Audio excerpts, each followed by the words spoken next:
Welcome, everyone, to Overcoming Financial Anxiety, presented by the Glory Girls Foundation. The Glory Girls Foundation Incorporation is a 501c3 nonprofit organization created to inspire hope, to spread the gospel, to educate, and to provide personal and professional development for people who have encountered hardship throughout the world.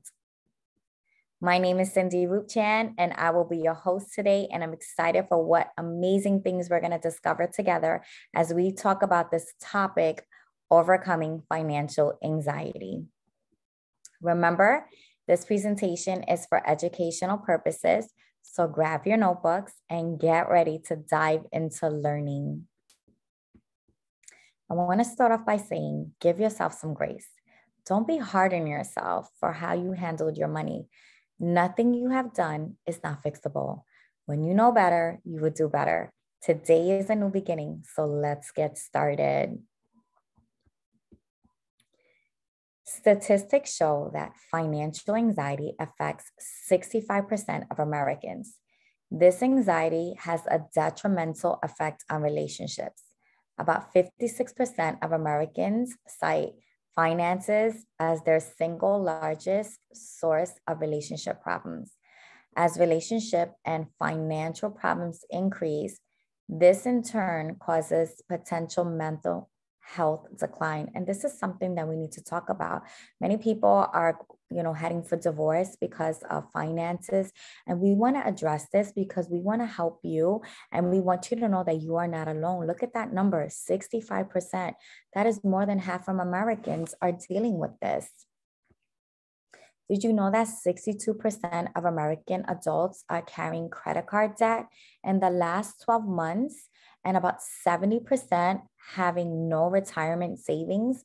These are plenty of people who are suffering from financial anxiety. The stress caused by money or the lack of it affects individuals regardless of their race, their income, their gender, or their marital status. And again, you are not alone. So if you're going through this, you know that majority of people are going through this with you. And this is why we wanted to host this workshop, so we can help you overcome this and just share some tips and strategies to help you. So what is financial anxiety? Financial anxiety involves excessive worry about money that interferes with many areas of your life, including your health, relationship, and career. And in some cases, these worries are valid, like if you had a job loss or if there's underemployment and past due bills.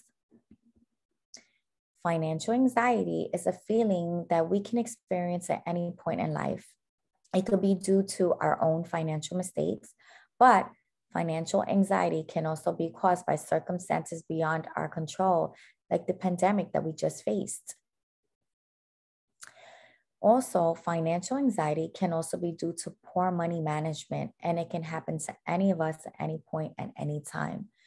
The difference between someone with healthy money concerns versus financial anxiety is in how they respond to it. So here are some common symptoms of anxiety: procrastinating on things that feel overwhelming and or cause anxiety, like setting a budget; emotional spending, AKA retail therapy. And guys, I'm going to be transparent. I've experienced some of this, especially the retail therapy. You have racing thoughts, you have problems sleeping, you have like physical symptoms such as like stomach ache or headaches or weak immune system due to chronic anxiety. You can have stress eating, or you can have loss of your appetite. You can have trouble focusing or concentrating on daily tasks, or you feel really irritable for no obvious reasons.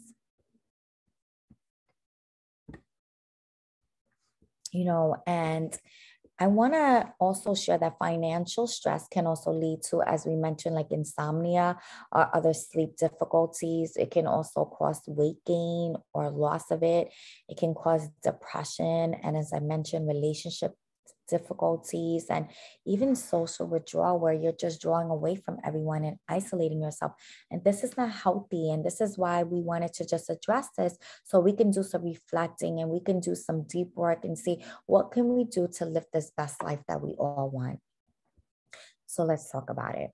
You know, the number one mistake people make in these situations is they avoid it.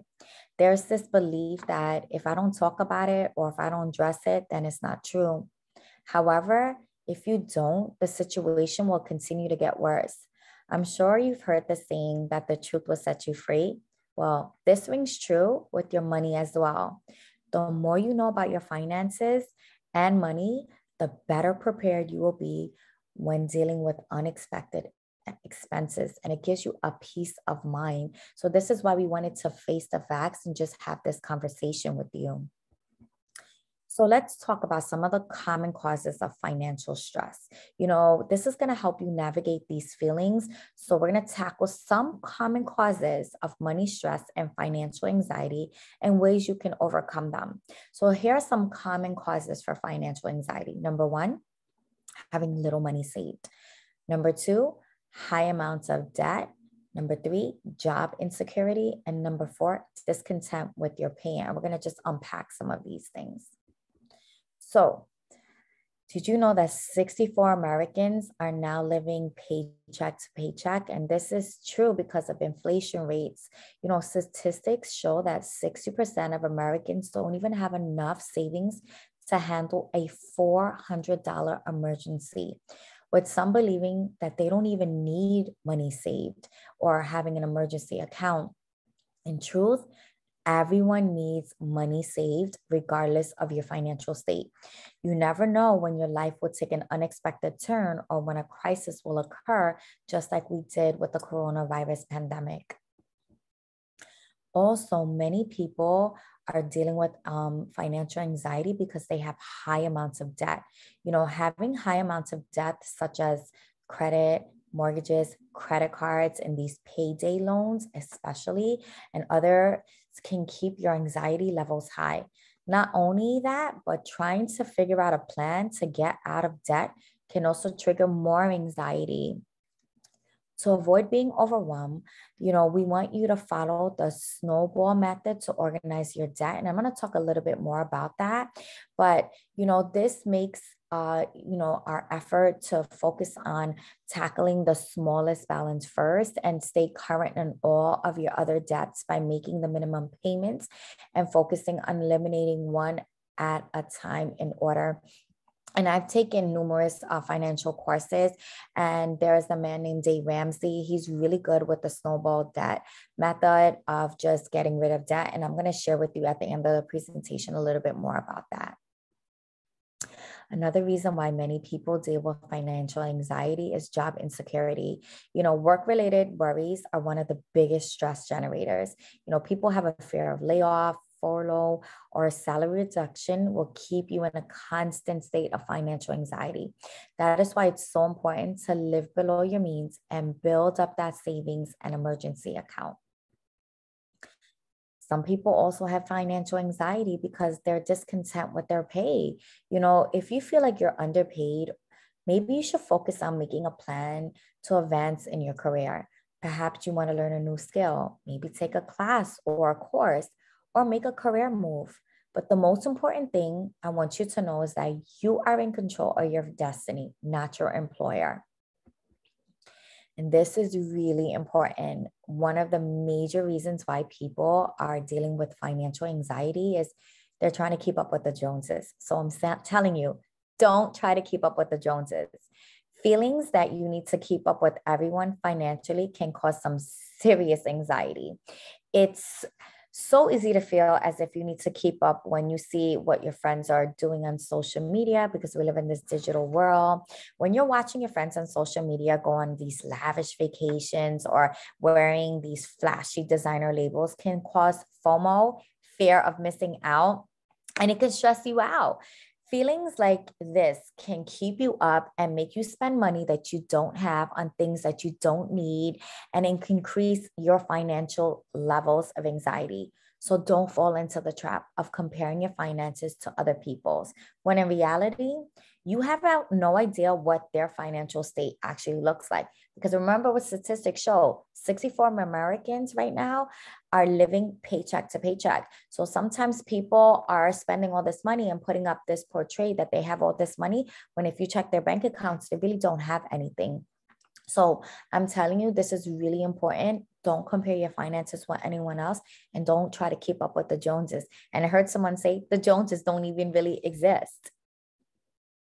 So no matter what causes your financial stress, there are many things you can do to overcome it. And that's what we're going to do. We're going to be solution oriented and we're going to come up with some tips and some plans that you can do to help you overcome this financial anxiety that many people are experiencing. Number one, first, let's take ownership of it. Then let's take the necessary steps to move forward. So here are some things that we can do to overcome financial anxiety. Number one, live within your means. Number two, build an emergency fund. Number three, automate your finances. Number four, start a side hustle. Or number five, get out of debt. And we're going to just unpack this a little bit more. So live within your means. It sounds simple, but it's really important and it works. You know, the best way to ensure you're living within your means is by planning your monthly budget on purpose. Understand how much you are spending and for what reasons. Keep an eye on every transaction and avoid overspending. You know, the cash envelope system is a very effective method of controlling your spending. You know, research shows that when you're actually using physical cash, you think twice about spending it. And it's true, but if you have that credit card and you keep swiping it, you're really not really thinking about it. So I love using the cash envelope system. I've known it worked for me, and I know many people that it's worked for them as well. So remember, ultimately, you want to have at least 6 months of expenses in your savings emergency fund to reduce money stress and financial anxiety. Building emergency funds. You know, we talked about how many Americans don't even have any money saved, and having no money saved for emergencies can cause you to live in a constant state of worry. To become financially secure, you need to save up a good emergency fund. And this is what they suggest for at least 6 to 8 months of expenses. Can you imagine how many people who had done this in the past, when the pandemic have hit, they wouldn't have been so stressed out or overwhelmed. They would have had financial peace. And we want to learn from experience. We want to prevent this from ever occurring again. So having an emergency fund is really something that's going to help you down the future, and it's going to help you relieve any type of stress and anxiety. So this is what I suggest. At first, you know, saving up so much money may sound overwhelming. You're like, wow, 6 months of money of my rent or of my bills may seem like, I don't know how I'm going to do that. Well, let's start with saving for a baby emergency fund.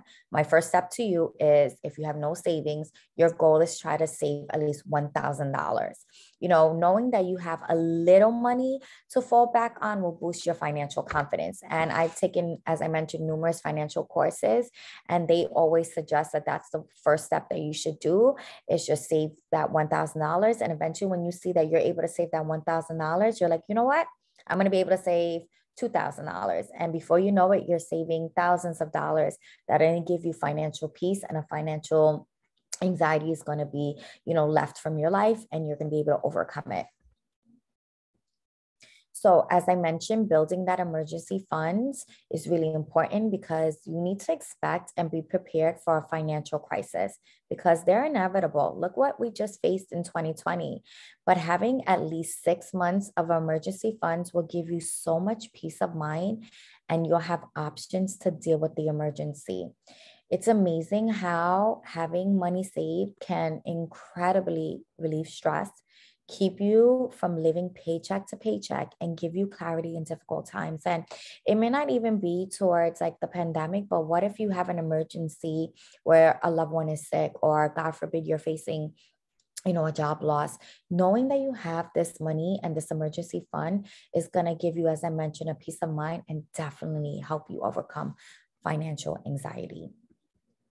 This is really important, and it's automating your finances. Listen, guys, we live in a digital world and we have smartphones and we have computer and we have technology. And because we live in this digital world, take advantage of it. You know, it's easy to automate good financial habits, and consider, you know, some tips and some of these things that I'm going to share with you. And these things can help you save time. It can help you avoid late fees so you can increase your credit scores, and it helps you to reduce financial stress. Okay. So, number one, I suggest that you set up direct deposit for your paychecks. That's really important because then your money is going straight into your bank account. And when you have your money in your bank account, then you can automate your bill payments. You know, you can tell your credit card companies, take it directly from your direct deposit, straight from your bank account. You can even do this for your rent or for your mortgages, for your insurances, and even for your utilities. And when you schedule automatic deposits to your saving funds and contribution to your retirement account, also, this is really important. You know, if you don't have a savings account, try to open up a savings account, and you can do automatic withdrawals and you can put that into your saving account. And also, we talked about many people don't even have retirement accounts. And, you know, when you get older, you don't want to worry about finances. So think about your future. A good number that they suggest is trying to, once you are out of debt and once you have your emergency funds, is try to save at least 15% of your income for your retirement. Okay, and I hope this is helping some of you. All right, this is really, really important, and this is going to really help you overcome financial anxiety. Getting out of debt. You know, when you are in debt, it can really cause stress. And, you know, I would suggest, and again, taking numerous financial courses, and I'm sharing this with you, is paying off your debt as soon as possible. This should be your number one priority. You know, high interest debt can especially be a source of increased financial anxiety. Stress over money issues can have a severe impact on your relationships and your well-being. As you make the progress of getting out of debt, make the decision. And now this is just my opinion, and this is some of the opinion of many financial advisors that I know, and they say to try to get rid of your credit cards. And the reason why they suggest this is, you know, some people say that they have them from only emergencies, but some research has been showing that when you still keep them, you tend up racking up your debt again. And they suggest, instead of you having that credit card, that you build up your emergency fund, like we discussed earlier on. Okay, here are some other tips that can help you overcome some financial anxiety. Number one, we got to take an honest look at our current financial picture. Okay, we have to face the facts. We have to decide which goal we want to pursue, and we want to discover the steps you need to get there. You know, most likely this means learning to budget the right way. I want you to believe, you have to have this mindset that you have what it takes to achieve your goals. And I want you to commit to finding a way to reach your goal, even when unexpected circumstances come your way. You got to be intentional, you got to be persistent, and you can't give up on it, and know that you are capable of overcoming financial anxiety. Okay, so we talked about acknowledge the facts, face the facts, reflect, make a plan. And I have to say this because I know that this is a lot and it can be overwhelming for many people, especially if you're in the middle of a financial crisis. Just make one decision at a time and take it one day at a time, one step at a time, and know that you're going to get through this. Okay. So, just because you know all the facts and you have a plan doesn't mean you need to take action on all of them right away, okay? Because I'm telling you, it could be overwhelming. So my tip for you is focus on making one decision at a time so you don't feel overwhelmed and you won't go back into action or backslide on your progress, okay? Because this happens to many people. Many people get into workshops like this, or they take classes and like, I'm going to transform my finances, which is our goal. But if you are not taking one step at a time, you can become overwhelmed and you can become discouraged. You're going to be like, I'm not doing this. But no, we're going to come up with a plan. And I believe planning is very critical. There's a quote that I always quote to myself is, if you fail to plan, you plan to fail. So I'm going to help you come up with a plan. I'm going to help you share some resources and strategy that's going to help you overcome this financial anxiety. And I really hope that this is helping someone today. So here's my first step: laying out your finances. Okay. So what I suggest is you go and you print out your bank statements. And I suggest that you print out at least 3 to 6 months of your bank statements so you can see exactly where your money is going. Thank God for technology. As I mentioned, I like to scroll through the app that's offered by my bank. And whether you handwrite your expenses or you grab a highlighter and you mark up your printed document, by the end, you should be able to answer a few questions. Okay. Reflection is important. We need to face the facts. Don't hide it. If you've seen some things that you're spending your money on, it's okay. Okay. Just know that we can fix this and we could do it together. So these are some questions I want you to reflect on. How much do you spend on bills? What are your bills? What are you spending your money on daily? Do you spend a lot of money on yourself or on your family? And these are questions to ask yourself so that you can know how to handle your money and how to budget it and where to spend your money. And guys, I'm telling you, when you do this, you can find some tips and some ways that you could really save your money. When I went back, I was realizing I was spending my money daily on like food and like buying things that I know that I can actually save on. Listen, I love Starbucks. I love Dunkin's. I love buying these things and I love supporting that. But indulging on that every day, I was like, you know what? I have to think of some ways where I can make it my treat days, and I can do that maybe twice a week instead of every single day. And I guarantee you that's one thing you can do to help you save your money and build that emergency funds and build that, and get rid of your credit card debt. Remember, anxiety is often caused by uncertainty and our need to predict, plan, and overanalyze future events. Okay, so I want you to try that. The next thing I want you to try is to try to make a budget. Okay. Now, many times people think that budgets are going to restrict you and they can't do this. But listen, guys, I think of a budget as like a blueprint for responsible spending and planning for future. And it's a really great financial habit that you want to implement. And I'm going to share with you at the end of the presentation some tips on how to make a budget. And there's many great financial apps that you can use to help you budget. Even your bank has apps with budgeting as well. And if you want to learn more about budgeting, I'm going to share with you again at the end of the presentation about how to do that. Okay. And this is really important. Okay. I want to talk to you about this topic. Engage in generosity. Generosity has been shown to improve your overall health by lowering the risk of depression and anxiety. It reduces the stress hormone cortisol and triggers that feel-good chemicals that you want, like endorphins, dopamine, oxytocin, to make us happy. Did you know that the simple act of giving, whether it's your time, thoughtful care packages, or money, can go a long way, and it can improve your mental health when dealing with financial hard times? I can't stress this enough. Okay. Generosity is so important. I believe in being a cheerful giver, and even though some of you may not have the finances right now, if you want to give someone financially, well, look, give your time. We're hosting this workshop, our not-for-profit, and we're giving our time. We're giving you tips. We're giving you strategies to help you. And we did this out of the generosity because we know generosity works. Giving and generosity is really going to help you overcome financial anxiety. And I know that some of you are thinking, listen, when money is tight, the last thing you want to do is give it away. When you've become financially stable, sometimes you're traumatized and you think about those times and those memories when you had to lean on and you thought twice about sharing your resources with others, and you want to keep it to yourself, and you feel like you want to live this life where you're never giving to anyone or to anything. And that's not a healthy way of living. It's really not. It's not good.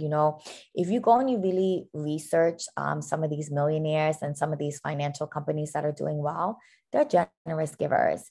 And that is one of the sources. And that is the one thing that they will all sort back to. And, at the end, I'm going to share with you, I and the Glory Girls, we did a financial wealth workshop, and I share with you so much research and even biblical principles that talked about generosity and how it will increase in your finances and how you will not lack anything. So I'm going to just share with you some ways to help you be generous and help you to plan for generosity and plan for giving in your finances. All right. So number one, budget for generosity. Even if it's just $10 a month, try to treat a friend to lunch or try to buy someone something. Treat it like any expenses. And then I am a big believer in tithing, and tithing is where you give 10% of your income, whether to a church or to a charity. Make it part of your budget, make it part of your plan. And I always say I make sure that I'm planning my budget around my tithes instead of the other way around, because I believe that tithing works. I believe that when you are generous, it really is helpful. We talked about how mentally and physically it helps you, but it also helps you spiritually and financially as well to be a blessing to someone else. And when you realize the life-changing benefits of generosity for you and for those you bless with your resources, you never know the impact your kindness may have on others one day. And that's why I am the founder of the Glory Girls Foundation. And this is why we made this one of our mission, is to share, to educate people, because I believe knowledge is power, but also we do mission work as well. We go out and we help others in shelters, and we give care packages, and we make sure that we are being a blessing to others. And this is what works. And we want to share with you what works. And we're doing this, and this is free. We're not charging anyone for this, but we wanted to do this to help others and to share with them resources. Because at the end of the day, it's about making the world a better place. And it's also about helping others and just helping others, especially when they're encountering financial hardship. So I want to talk to you about just setting some goals, okay? And we're getting ready to wrap up this workshop. Decide what you want from your finances. It's really important. I'm a visual learner. Making a vision board or just posting an image of that goal where you can see it every day. When you visualize your goals and you see them right in front of you, they become real. They're no longer a thought in the back of your mind. Seeing that in front of you keeps you focused. So remember, make small steps to achieve your goals. There's no way you can make everything happen in a few days, okay? It's all right. But celebrate your victories along the way to get you where you want to be. Now, as I mentioned before, we talked a lot. We just unpacked talking about financial learning and financial habits. This is a topic that can take days and months of research and following up. And I want to share with you a resource that the Glory Girls Foundation has, and I know that it's going to be beneficial to you. And if you want to learn about financial foundations, about creating a wealth mindset, about having biblical foundational principles, if you want to learn about budgeting, you want to learn about financial planning, you want to learn about credit and debt management, if you want to learn more about starting a business or how to earn additional income or some cool apps and tools for money management, then I encourage you to check out Build Your Financial Wealth webinar. The Glory Girls Foundation hosted a webinar, and it's for a very small cost. I'm telling you, many people who took this course that we offered, they were like, wow, you guys definitely undercharged for what you offered. The things that we're offering and we're sharing in this webinar, we spend thousands of dollars on, and we've spent years of experience. And many of the Glory Girls shared about their experiences, and we gave some phenomenal tips and tools to help you. And we are only asking for a small donation of $25. Some of you are asking, wow, that's really cheap, $25. Well, the reason why we made it affordable is because we want to help someone that may be going through a financial crisis, going through a financial bind. And we've all been there at one point. And I know a lot of these classes, the classes that I took, I've spent hundreds and thousands of dollars to get there. But part of our mission of our not-for-profit is helping others that have encountered hardship. And this is why we wanted to offer you this for a small cost. And if you want to check it out, you can purchase it on my website at www.cindyroopchan.com. Again, it's www.cindyroopchan.com, and you can purchase this. I'm telling you, it's going to bless your life. I'm telling you, it's going to shift the trajectory of your financial income. Be a blessing to someone. share this with someone. We want to help you, and that's the mission of this organization. And that's why I founded this not-for-profit, because I knew what it was like to be in financial hardship. I was there, I was in debt. I know what it's like to deal with financial anxiety. Retail therapy was my thing, and I started to realize that this is not healthy, and especially when you have a family and you have other people depending on you. And I'm going to be honest, I wasn't taught this. Knowledge is power, and financial literacy is something that we need. And that was one of the mission of the Glory Girls Foundation, teaching this. Share this with somebody. You never know what people are dealing with, and just be a blessing to someone else. And if you were blessed by this, I encourage you to spread the word. Tell your friends and family about the mission and the vision of the Glory Girls Foundation and Corporation. There's no better way to make an impact than to become an active partner yourself. Follow us. We are on Instagram at Glory Girls Foundation Inc. Here's our website, www.glorygirlsfoundation.org. Share, like, share, and share this information, share this webinar with someone. Again, as I mentioned, you never know what people are dealing with in silence, and we don't want you to suffer alone. Here's how you contact us. You can check out our website at glorygirlsfoundation.org. You can email us at glorygirlsfoundation.inc@gmail.com. And again, you can follow us on social media at glorygirlsfoundation.inc on Instagram. And if you were blessed by this, please do not forget to follow us, to like, to share, to hashtag us on your social media. Here's our information on social media. And if you're blessed by this and you want us to continue to host workshops like this, then be a blessing. And if you want to sow into our organization, you can do so. I know I talked about generosity and being giving. And if some of you don't know or are not part of a church, or know that we are a New York State charity as well, and we are a 501c3 nonprofit organization. So if you make a financial contribution to our organization, you will get it as a tax write-off as well at the end of the year. And you're doing something for a great cause. As you can see, we're being a blessing to others by sharing free resources. And we want to continue to help others, and we can't do this without you. This workshop was sponsored by our organization, and we have partners that partner with us and donated so that we can make this possible for you. So why not be a blessing to someone else and just participate and donate to our cause and to our mission, and be a part of our vision of transforming the world. And I just want to end by saying thank you. Thank you from the bottom of my heart for sharing some time with us. And I hope that this helped you. Put in the comments section, DM me, message me if this has helped you. Share it with someone else and be a blessing to others. So thank you again.